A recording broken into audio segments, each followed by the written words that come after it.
have them. Do you believe in ghosts? I have to believe in ghosts because I've seen a ghost. My very first memory is of seeing the ghost of my grandfather. I do believe in ghosts. I have a couple of different frameworks for how I believe in ghosts.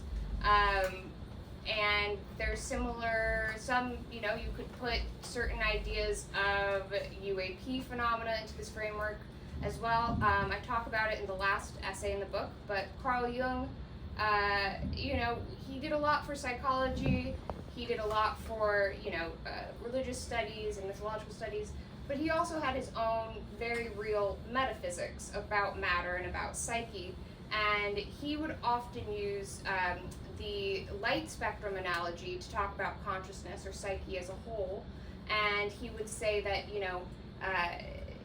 in the middle of the light spectrum, corresponding to the light that we can see, is where we would find ourselves in normal human everyday consciousness.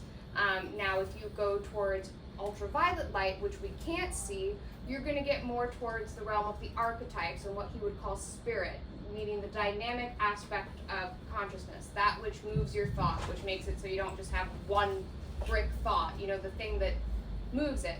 And then if you go towards infrared, you're going to go towards physiology, into body, and then into matter.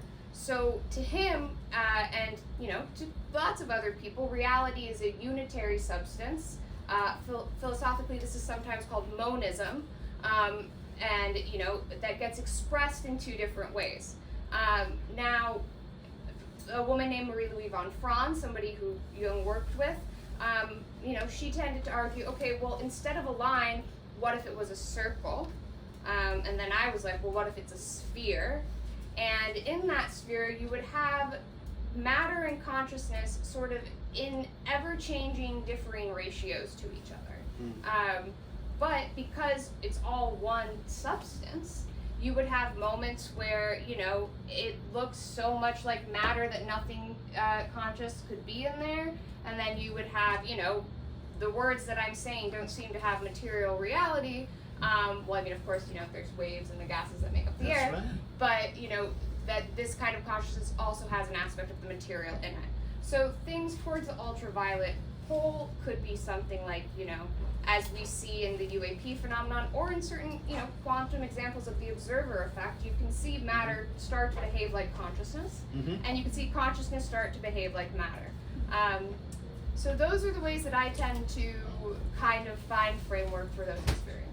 Very cool. Let's open up to